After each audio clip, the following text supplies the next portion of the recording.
There he still is, looking right through you with his white eyes. The body below is entirely dedicated to that corpse smell. Emitting it is all it does now.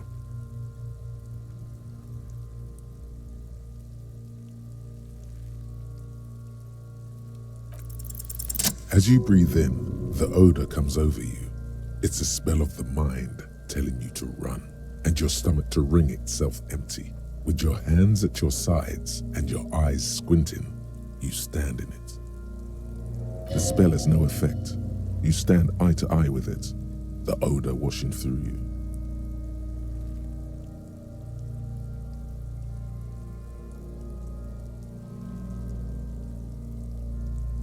The man before you is naked, but for a pair of underpants and enameled boots. His skin is greenish, marbled with decaying veins, and blotched by lividity. A fading web of tattoos covers his chest and shoulders. The cargo belt used to fasten him to the branch above appears industrial in strength.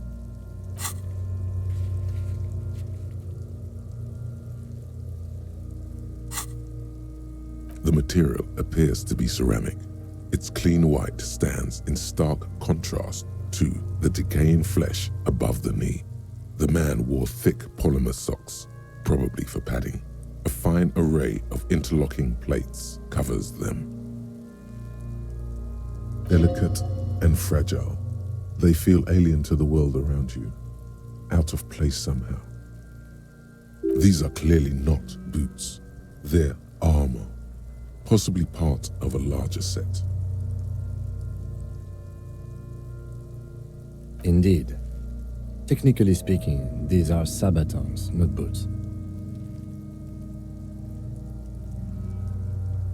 Ceramic plate, zirconium dioxide most likely. This is where the make would be. Under the heel, fair weather model T500 VE. I'm guessing that's vitreous enamel. This is advanced stuff.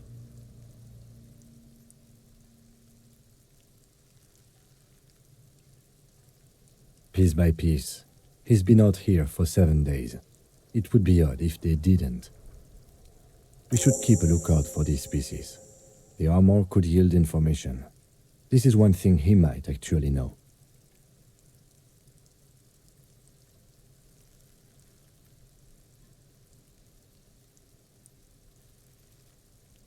The sabatons dangle off the man's decaying form, ageless and synthetic.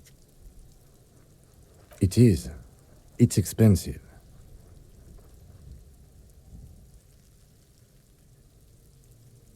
We've requested similar material for our tactical units for years now. The constabularies deemed it too costly. In that time, we've lost 6 men to semi-automatics. For a full set, about 4 years of wages. For the northwest region of Revachol, an officer's average yearly income is 5,500 rial, unadjusted for rank. As a wage, it's regrettably small, but for a piece of hardware, yes, that's a lot. That's for us to find out. My initial report on the area suggests he was a security guard for the harbor company, but that's just hearsay. I agree. This equipment is way beyond what a guard can afford. A small bell-like sound fills the air, like tapping on the side of a porcelain cup. It's anything but. This material is a kinetic redistributor. It spreads kinetic energy horizontally, from plate to plate, dissipating it entirely. See? Faint, organic lines cover the plates where they separate into smaller ones. These plates then divide into smaller plates until there are hundreds of them altogether. Like whirls of floorboards, the design looks organic, influenced by highly resistant wood materials, like lignum vitae and ebony perhaps. If trees were made of porcelain, This is what their cross-sections would look like. The smooth, glossy surface fractures into ever more intricate interconnections, peaking on the right sabaton, where you notice. The whorls are in the shape of a letter and number combination, E50, 100, 1000. Good. Can you read it to me? X5415 6745 678222. Let's lie. We have a make and a number. That's something. We can use the radio in my kinema when we're done. Either station can chase it for us. The cadaver slowly twists on the cargo belt, his torso covered in tattoos and extremities blotched pink and blue. The hangman's knot is pulled tight by the weight of the corpse below. Yellow, hard-edged polyester cuts into his neck. Above, a sliding buckle ties the belt to the branch. This is a steel-reinforced cargo lashing belt, big brother of the regular cargo belt. It's used for tying cargo under six-rotor airships. Airlifting. I thought it was used on lorries for strapping cargo to them.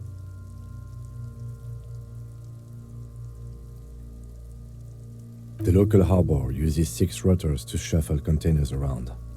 I get the sense they use whatever was on hand without paying much attention to not incriminating themselves.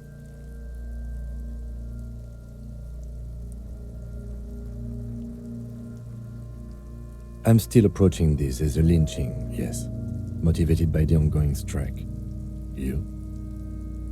No, you feel like it was something else. But what? Yes, it often is. This bell worries me. I was afraid it would be. Thin steel wiring, parallel strands. This makes getting him down more problematic than I had assumed. A noose is one of those things that's easier to use one way around.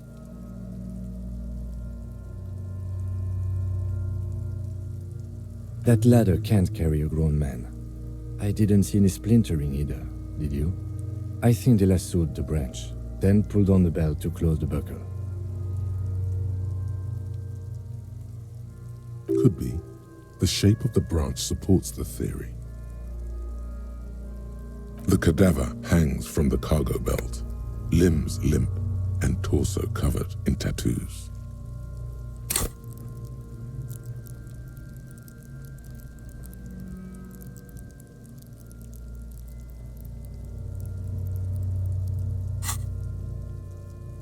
An intricate web of blue lines stretches across the torso, from the right shoulder to the solar plexus. Each time they intersect, a small white star is formed in their crossing. Hundreds of fading asterisks riddle his skin. Their concentration is highest around his heart. His corpse is marked by stars. Alcohol and heartbreak. Of no nation that I know of. If anything, it reminds me of religious illumination, last or penultimate century. Men who live harsh lives often turn to innocentic worship. But which one? I see no trace of a humanoid figure. I agree. He takes a thin piece of milled aluminium from his coat pocket and pulls it open. Sounds like a sword being unsheathed. A small lens appears. Some sort of camera. A Trigger Sunshine. Mini. Triggered is the world's leading manufacturer of intercommunication devices, primarily projectors. The camera before you looks familiar somehow. Shit, Kuno! What the fuck is that? An instant color camera.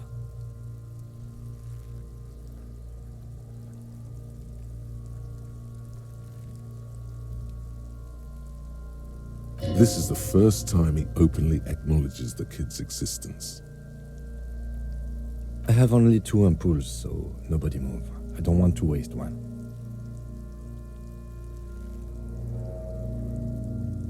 A sound, a shrill flash, followed by the breaking of a small ampoule of glass.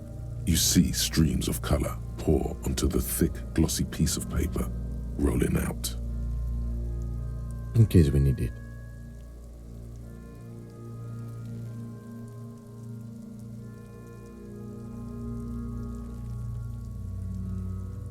Yes, it is pretty cool, isn't it?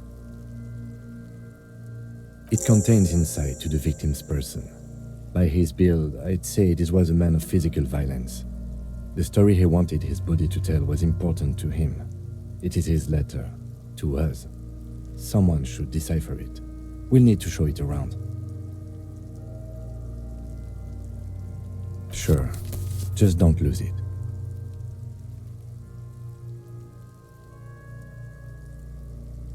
The glassy-eyed corpse looks by, his mouth mute and his skin as colorful as the chemical rainbow on the photo paper, teeming with opportunistic organisms. His eyes are milky white and blind to the world, protruding comically from their sockets. There is no one home, just subaquatic terrors there. Dark brown hair grows on his head. His face is ready to explode from the organic processes inside. The death's head grin has passed. What remains is an unrecognizable mess.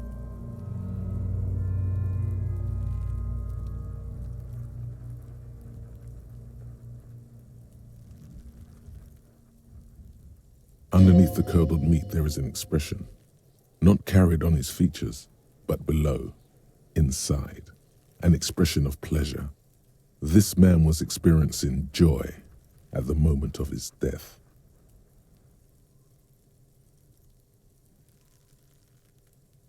Why do you think so? Okay.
I am less skeptic about this hunch, he thinks, than I was of the supernatural premonitions that overtook you at the trash container.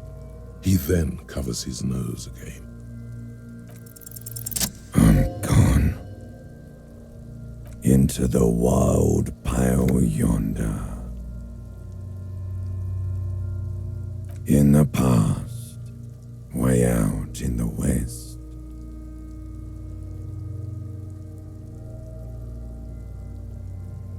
I'm a joke.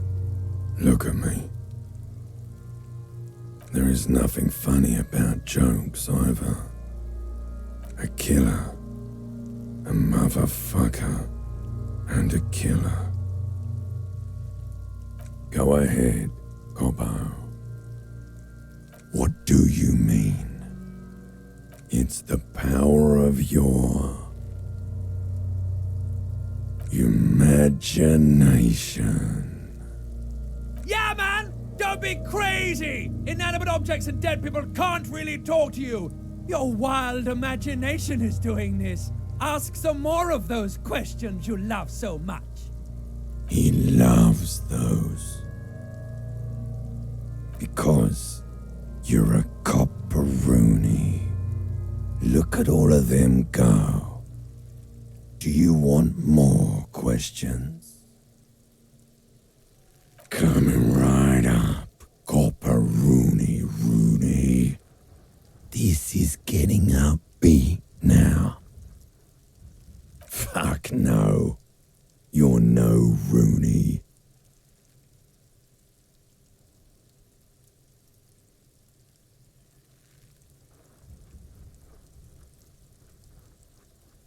Between you and me, your name is probably Harry. You might be onto something there. Because you have love did me in, Provocopo. It was love all along. Sure, Lobo. I can ask you a question. Why are you doing this? Looking at my face, motionless, looking into my eyes, standing here. Why are you investigating my murder?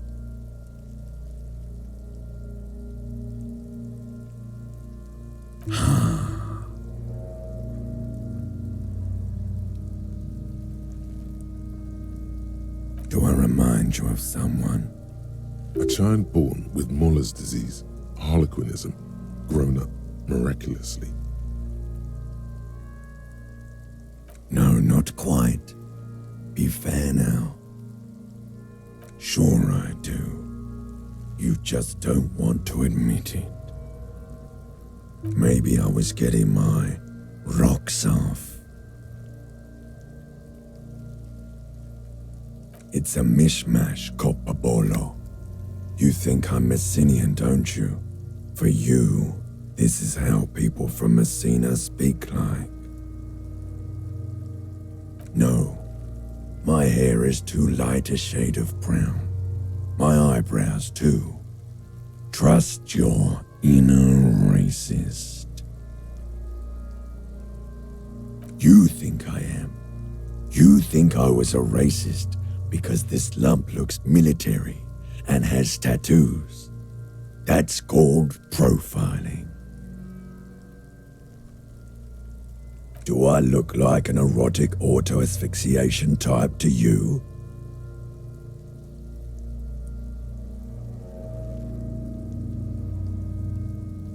Captain Coppadromo, I fear we are drifting away, fixating on sexuality again. Let's go with a simpler question. He didn't choke himself.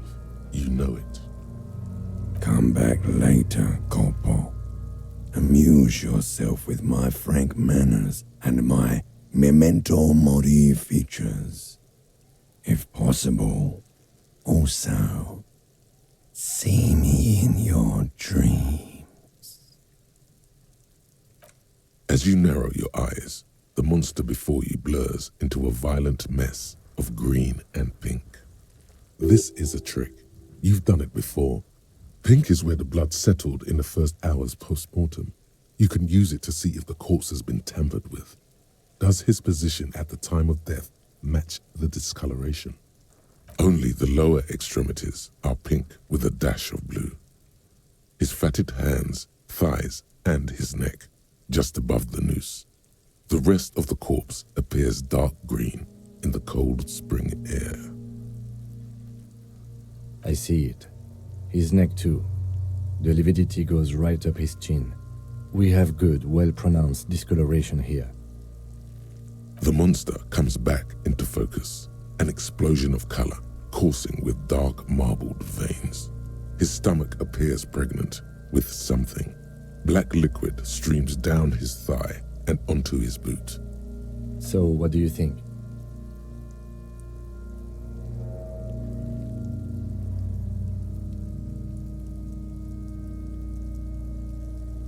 Agreed, especially on the neck. The belt acted like a tourniquet, keeping the blood in his head. The hypostasis supports a hanging. There's always a chance. We should check for ligament marks on his neck to see if they're in tune with the belt. We'll have to get him down first. A pool of blood and feces has eaten into the frozen mud below the man's feet. Purge liquid is dripping into it, drop by drop. The victim appears to have contained no more than half a kilogram of digestion at the time of death. The fuck he's saying? Talking about shit. Did we? I don't feel lucky. I do. Most of them are post-mortem. Maybe even all of them. The delinquents have made our jobs harder with their little sport. Stop talking in riddles, coin slot. He means you fucked him up good, Kuno. Fucked him up brutal like. But there is no breath to catch. Only the cadaver filling the air and your nostrils. He slowly rotates before you, decomposing.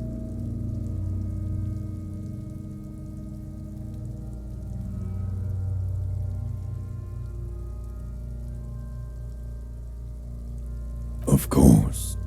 You have questions, don't come back later, Corporal.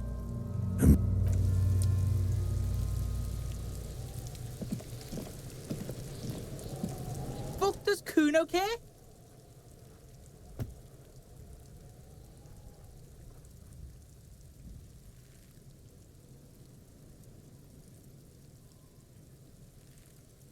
The fuck about it?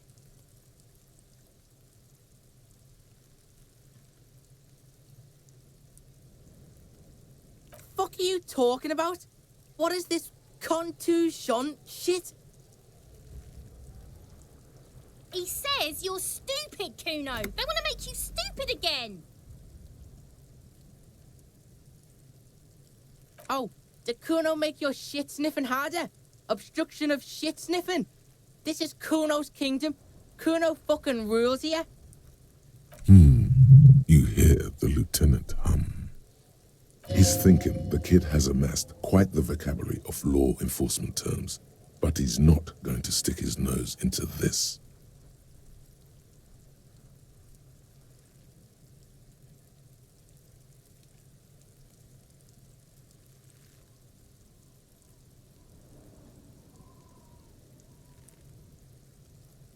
Me and my partner are wondering, do you guys puff Peter? Kuno erupts into laughter, pointing his finger at you, then Kim, then back at you. An unfortunate choice of words, the lieutenant from Precinct 57 thinks. He looks at the harbor walls looming overhead. He could use a cigarette right about now.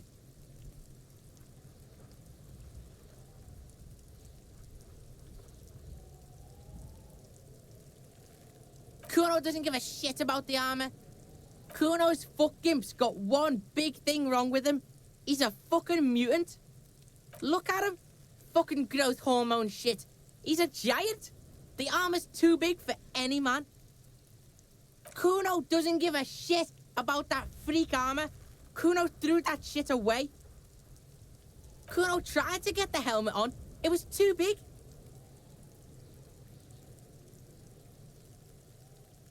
Kuno kicked that shit in the sea, rugby style. That shit means nothing to Kuno. Yeah, that shit means nothing to Kuno. Kuno doesn't give a shit about material shit. Kuno's a fucking monk. You wanna fuck on someone about that armor? Go fuck the mustached union fuck. The jolly troubadour shit at the gate. Yeah, cock and boot. You know that jolly union cow fucker? Came around talking about cows or some shit. Came around pretending like he cares about cows. Yes, you met him at the gates. The one with the boots and the jolly smile. Yeah, he's the one you want to talk to. He's fucking crazy about that armor shit. Coming here pretending like he likes cows. Trying to catch a peep at Kuno's armor. Curious, my liege. Why did Kuno feed you this information? Yeah, Kuno's doing charity today. Kuno Day. Kuno feels sorry for you two loser pigs. Kuno's doing pity now. Still, seems suspicious. He may have it in for that guy. Or you may be paranoid. That is also a possibility, sire. You're testing Kuno's patience here. Get lost, Kuno doesn't fucking care.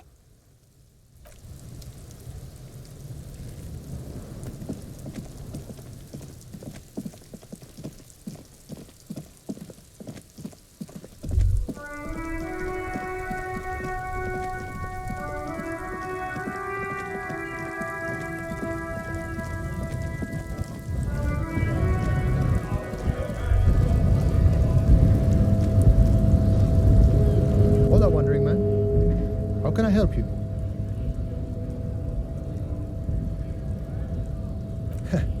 The little boy had it good on his promise. To get me into trouble. To sick the pigs on me. Pardon the choice of words. Not mine. What happened? I was asked to look into that armor situation. Official Union probe, you know. Track it down, see who took it. Did you? At first I thought, why not? Maybe the pieces can feed the strike. Buy us a few more days under the sun, you know? So I went to this boy. He said he'll make me his prison bitch. He's got eyes everywhere, and the cups in his pocket, and he's the king of Jamrock. Serves me right for doing menial footwork. I dropped that probe right then and there, and it still got me into trouble. One bad move is all it takes. It's a minor nuisance. It's all good. I learned that people don't want to talk to a drunk Union man about some armor. What else? Not much. Technical stuff mostly. That was the interesting part. I did some research into this armadura. Let's say I have friends at the library. I didn't get into the material science, just how it comes off. How does it come off? In parts. 4 in total. The helmet was the first to go. The kid says he tore it off and kicked it into the sea. I believe him. The boots were still on the guy last I saw. Too hard to remove.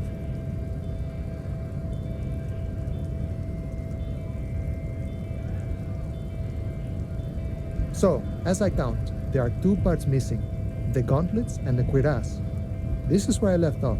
Too much hassle. More like a job for some militia.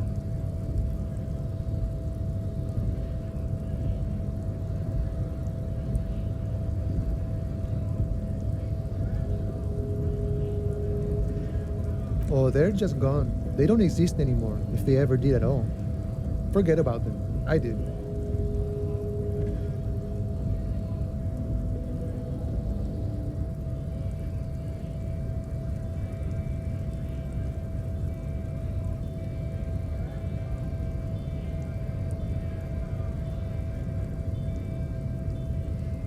All of it? There are junior officers out there, eager to prove themselves. I would leave some for them, and I would leave the boots to processing, but okay. Let's find all of it. It's implied he finds it unlikely that you will succeed in this. And Mesqui's epic then, all across Martinez. I hope it will be a real bonanza for you. No problem. If you see that kid, thank him from Call Me Mañana. Thank him for showing me the way. He is sincerely grateful he is not tracking down pieces of armor right now.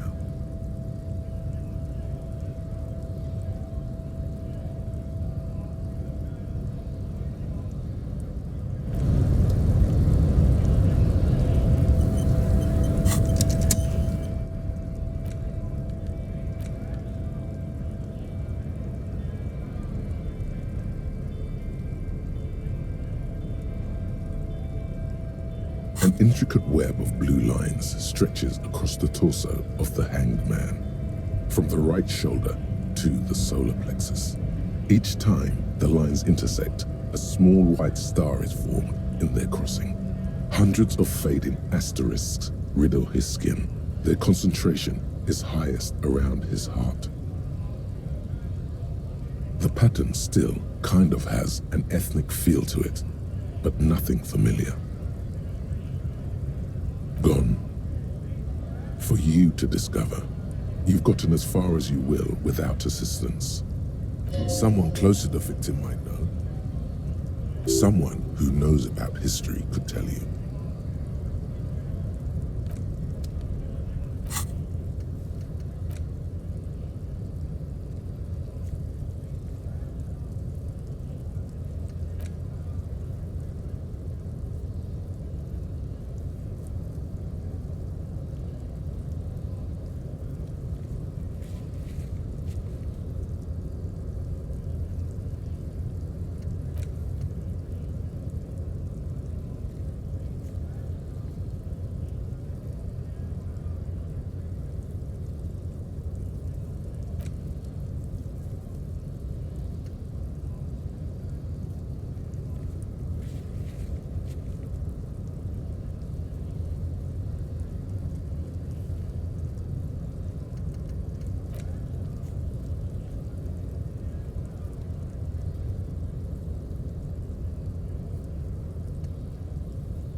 Fuck does Kuno care? So? You should thank him.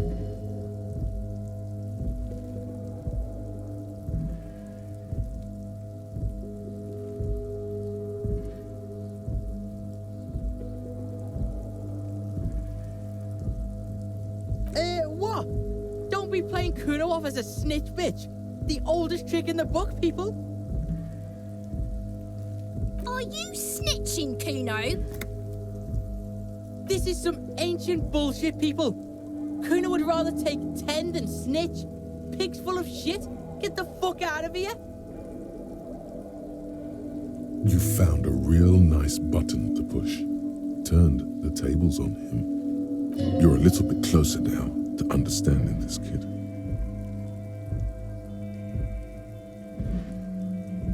Kuno doesn't fucking care.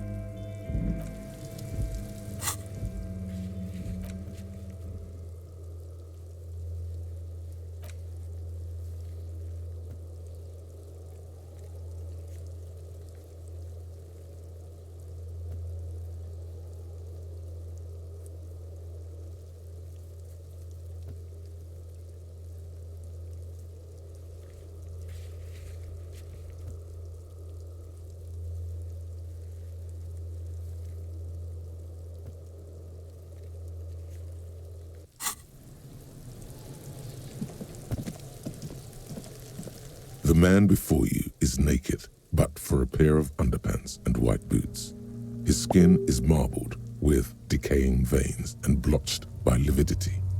On his chest, a fading web of tattoos. The cargo belt used to hang him from the tree looks reinforced. Are you sure we finished the preliminary examination of the cadaver? We might miss some of these things once he's done.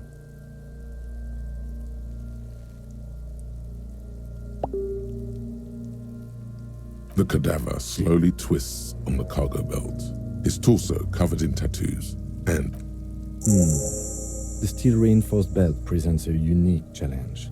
I brought chain cutters, but I don't see a good angle of approach to the belt.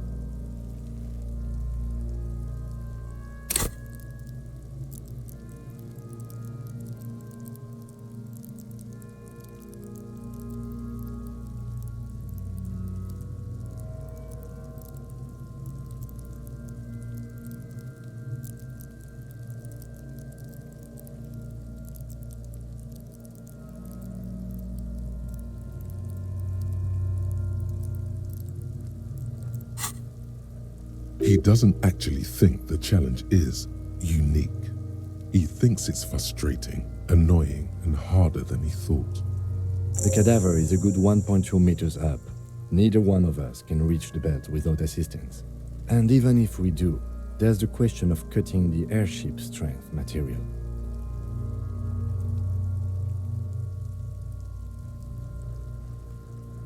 I was really hoping we wouldn't. The Union appeared to be suspect in this case. It seems like a dangerous route to go down. I would really prefer if there was another way. These people might have an agenda. But what other options? The corpse twists on the belt like chicken on a skewer. Yeah! Bang bang time, pig! Shoot his head off! How? Where the buckle ties the rope to the branch. That's a good spot to aim. Where? Ah, yes, I see. If the shot hits that, there might be a chance to release the belt. Yeah, now we're talking. Entertain the Kuno with some shit. They'll miss! The pigs will miss Kuno! The lieutenant is undecided. On one hand, he wants to shoot some gun. On the other, it's an awfully stupid idea.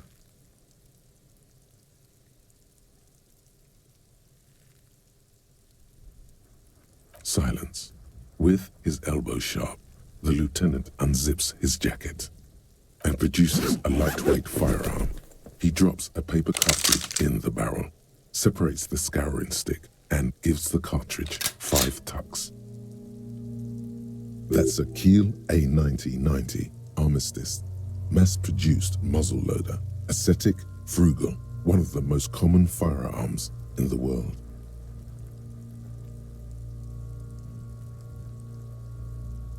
He then steps back and assumes the fellow's position, taking aim. The corner of his eye twitches. His finger is on the trigger.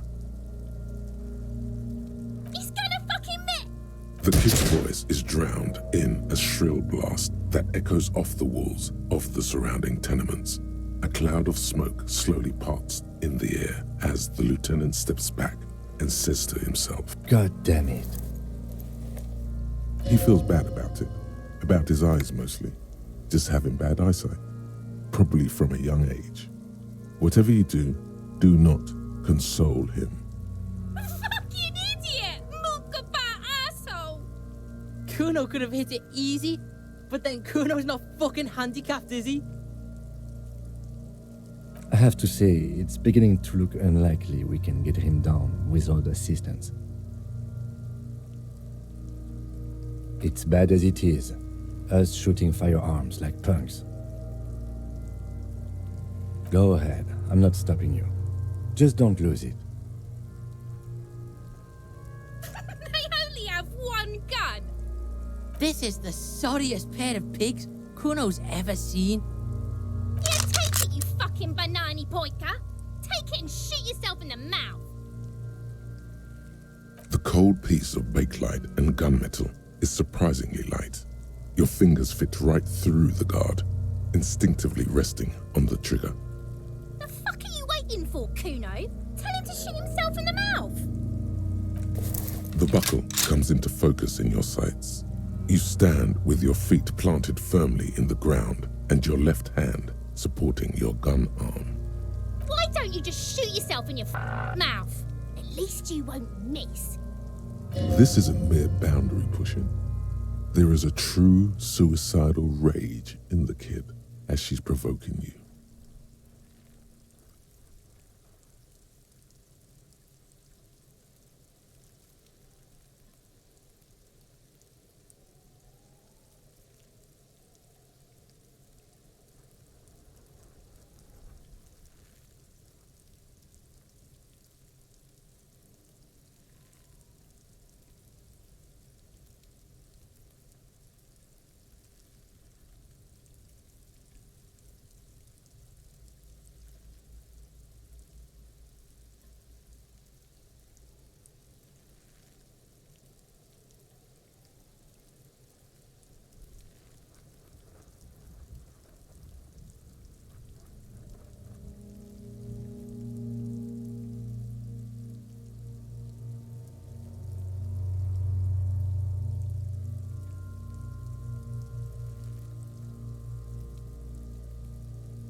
Your field of view narrows. The branch slowly moves, becoming entirely two-dimensional. The metal buckle glimmers, catching the morning light as the corpse slowly rotates.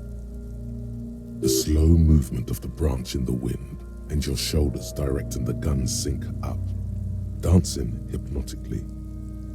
As you wait, your breathing slows down. Some mosquito-like organism buzzes in your peripheral.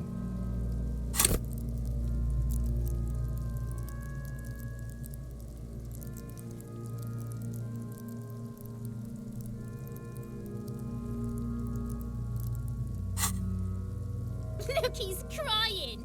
You gonna cry now, fucking faggoty?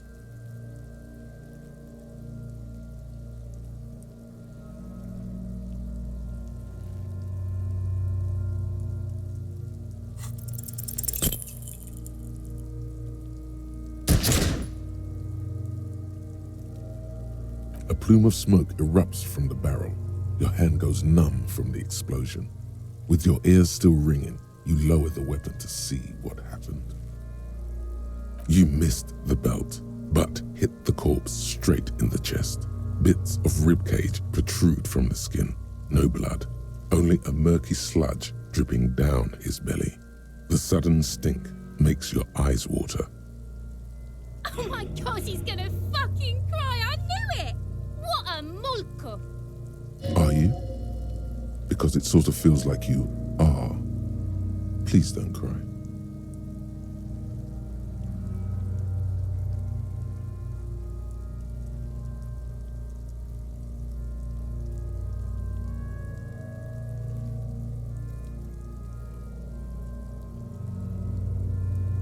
We try something else. Oh my god, what a fucking boring cop. Nice shot, though. Fucked him up good. He doesn't mean it in earnest. It's a cruel jest. He's going to say as much too. Just you wait. Actually, it was... Kuno just said that because he felt sorry for you, pig. It's not your fault you can't shoot. It's your pig hands. Pigs don't have hands. They have, like, fucking hooves or something. Kuno has hands. Kuno can shoot that shit down for you.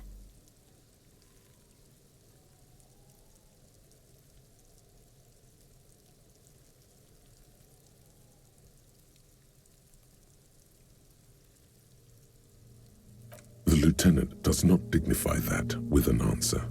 He snaps the button on his holster and says, We still need to get him down somehow.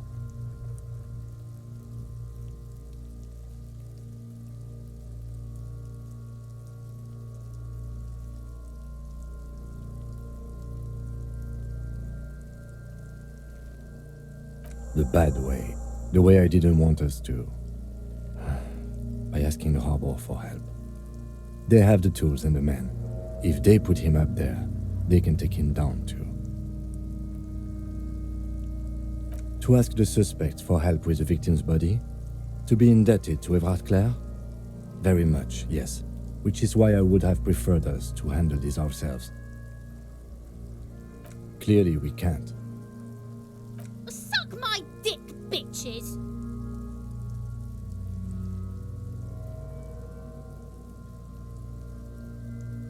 From the gates, by negotiating or fighting. I'm unenthusiastic about fighting. Or we can try to find some secret third path. It's unlikely though. To the gates. Let's negotiate. He's a dangerous and corrupt man, and we cannot predict what he will want from us in return. Yeah? Don't go being someone else's bitches. You're Kuno's bitches.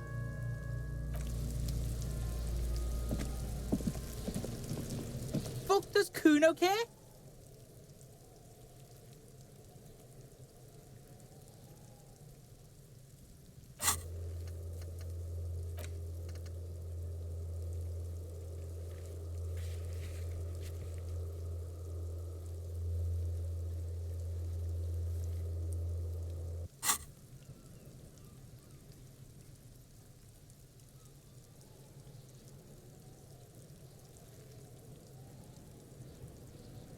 Kuno doesn't fucking care.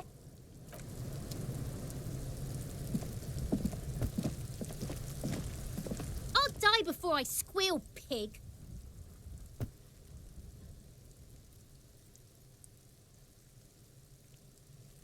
Murder was the case they gave me.